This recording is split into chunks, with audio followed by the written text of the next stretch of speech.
Morning guys, स्वागत है आपका मेरे यूट्यूब चैनल बायोलॉजी कंसेप्ट में। और आज की वीडियो में हम बात करने वाले हैं किसके बारे में? अल्ट्रा साइंटिफिकेशन के बारे में। गाइस, आज की वीडियो में आपको बताऊंगा अल्ट्रा साइंटिफिकेशन होता क्या है, इसके कितने टाइप्स होते हैं और इसमें क्या क्या बेनिफिट्स हैं, इसका क्या प्रिंसिपल है, वो सारा कुछ मैं आज आपको इसमें बताऊंगा। तो सबसे पहला पॉइंट है वो ये है कि जो हमारा अल्ट्रा साइंटिफिकेशन है वो बेसिकली कितने टाइप का होता है। जो हमारा अल्ट्रा साइंटिफिकेशन है बेसिकली दो टाइप का होता है। पहला हमारा होता है प्रिपरेटिव, दूसरा होता है एनालिटिकल। ठीक है गाइस। अगली चीज़ है इसमें कि इसकी जो आरपीएम होती है, मतलब कि रिवॉल्यूशन पर मिनट कितना करता है, ये 60,000 से लेके 1 लाख तक इसका रिवॉल्यूशन पर मिनट होता है। ठीक है गाइस। इसमें हम क्या करते हैं, सेपरेशन करते हैं किसका, लार्ज मॉलिक्यूल्स का या फिर किसी भी पार्टिकल्स का, on the basis of their sedimentation rate. ठीक है गाइस। इसमें क्या होता है, जो हमारे दोनों प्रिपरेटिव और डिफरेंशियल साइंटिफिकेशन है वो यूज होते हैं कहाँ पे, मॉलिक्यूलर बायोलॉजी में, बायोकेमिस्ट्री में और पॉलीमर साइंस में। कहने का मतलब ये है यहाँ पे कि जो इसके टाइप्स हैं दोनों, उनको हम कहाँ कहाँ पे यूज करते हैं। पहला हम करते हैं मॉलिक्यूलर बायोलॉजी में, दूसरा बायोकेमिस्ट्री में, तीसरा पॉलीमर साइंस में। ठीक है गाइस। अगला पॉइंट है वो ये है कि जो हमारा वैक्यूम अल्ट्रा सेंट्रीफ्यूज था सबसे पहले, वो किसने इन्वेंट किया था? वो इन्वेंट किया था साइंटिस्ट एडवर्ड ग्रीडन पिकल्स ने। ठीक है गाइस। ये कुछ पॉइंट्स हो गए जो कि काफ़ी इंपॉर्टेंट है, जो आप एग्जाम में लिखेंगे। नेक्स्ट जो हम बात करेंगे वो करेंगे इसके प्रिंसिपल को लेके, इसका क्या प्रिंसिपल होता है और किस बेस पे इसका प्रिंसिपल वर्क करता है। तो इसके प्रिंसिपल के बारे में बात कर लेते हैं। जो हमारा प्रिंसिपल होता है किसका, अल्ट्रा साइंटिफिकेशन का, वो क्या होता है, वो सेम होता है कैसे, नॉर्मल साइंटिफिकेशन की तरह। मतलब इसमें हम क्या करते हैं, सेपरेट करते हैं किसको, कंपोनेंट्स को, जो कि प्रेजेंट होते हैं किसमें, सॉल्यूशन में, किसके बेस पर, उनके साइज की बेस पर या फिर डेंसिटी के बेस पर। कभी कभी हम उनको किसकी सेपरेट करते हैं, on the basis of viscosity of the medium. ठीक है। तो ये हो गया इसका प्रिंसिपल। जो हमारा पहला कॉमर्शियल अल्ट्रा साइंटिफ्यूज है वो डेवलप हुआ था कब, 1947 में, 1947 में अपना पहला कॉमर्शियल अल्ट्रा साइंटिफ्यूज क्या हुआ था, डेवलप हुआ था। ये पेपर में 1 नंबर में पूछ लिया था, या फिर काफी इंपॉर्टेंट है, आपको पता होना चाहिए। अगली चीज है वो ये है कि जो अल्ट्रा साइंटिफ्यूज है वो लार्जर होता है साइज में। ठीक है।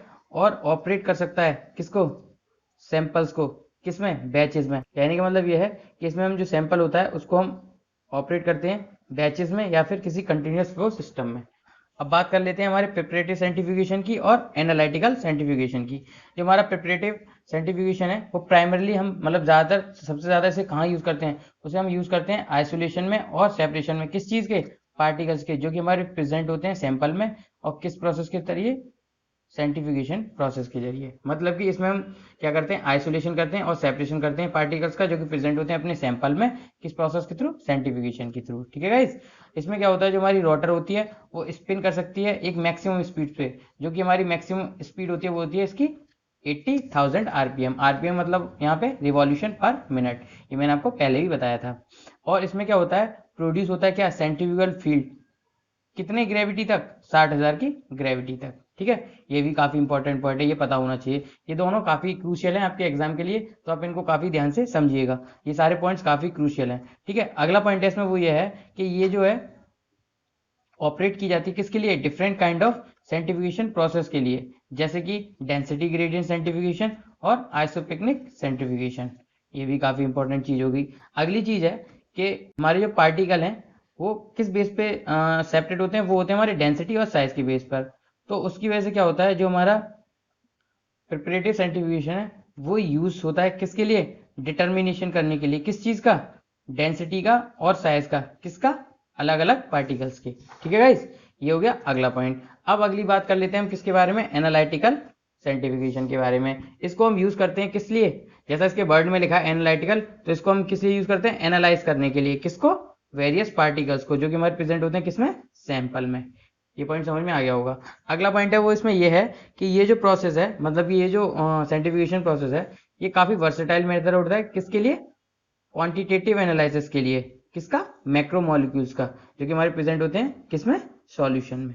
ठीक है। जो कि हमारे मैक्रोमोलिक्यूल्स कौन कौन से हो गए, अपना न्यूक्लिक एसिड हो गया, ठीक है, प्रोटीन्स हो गए। तो अब अगला पॉइंट इसमें वो ये है कि मोस्ट कॉमनली हम इसको किस लिए यूज करते हैं, इसको हम यूज करते हैं डिटर्मिनेशन करने के लिए, किसकी, प्रॉपर्टीज, किस चीज की प्रॉपर्टीज, बायोमोलिक्यूल्स की। वो बायोमोलिक्यूल्स कौन कौन से अपने, जैसे कि अपना प्रोटीन और अपना न्यूक्लिक एसिड। आई होप आपको ये दोनों पॉइंट समझ में आ गए होंगे, जो कि मैंने आपको बताया किसमें, प्रिपरेटिव साइंटिफिकेशन में और एनालिटिकल साइंटिफिकेशन में। अब आगे हम बात करेंगे किसके बारे में, हम बात करेंगे इसके यूज के बारे में, मतलब कि हमारा जो साइंटिफिकेशन है अल्ट्रा साइंटिफिकेशन, उसको हम कहाँ कहाँ पे यूज करते हैं। तो सबसे पहला हमारा जो अल्ट्रा साइंटिफिकेशन है उसमें हमारा क्या आता है, प्रिपरेटिव सेंट्रीफ्यूज। तो हम पहले उसमें बताऊंगा मैं कि क्या क्या उसका यूज रहता है। उसको हम यूज करते हैं बायोलॉजी में, किस लिए? पैलेटिंग करने के लिए। किसका? सेल ऑर्गेनिल्स के फ्रैक्शन का, जैसे कि हमारे माइटोकॉन्ड्रिया, राइबोसोम। जो हमारा डेंसिटी ग्रेडियंट सेंट्रीफ्यूज है उसको हम यूज करते हैं किस लिए? सेपरेशन के लिए। किस चीज का? न्यूक्लिक एसिड, लाइक डीएनए और आरएनए। बात करें एनालिटिकल सेंट्रीफ्यूज के यूज की, तो इससे हम डिटेक्शन करते हैं और कैटेगराइजेशन करते हैं किसका? मैक्रोमोलिक्यूल्स का। इससे हम क्या करते हैं? इससे हम और क्या करते हैं? इसकी मदद से हम डिफ्रेंशिएट करते हैं किसके बीच में? असेंबली एंड डिसेंबली, कई सारे बायोमोलिक्यूल कॉम्प्लेक्सेस की। तो ये बात कर ली यूज दोनों टाइप की सेंट्रीफ्यूज, प्रिपरेटिव और एनालिटिकल। आई होप आपको ये सब समझ में आ गया होगा। गाइस ज्यादा डीपली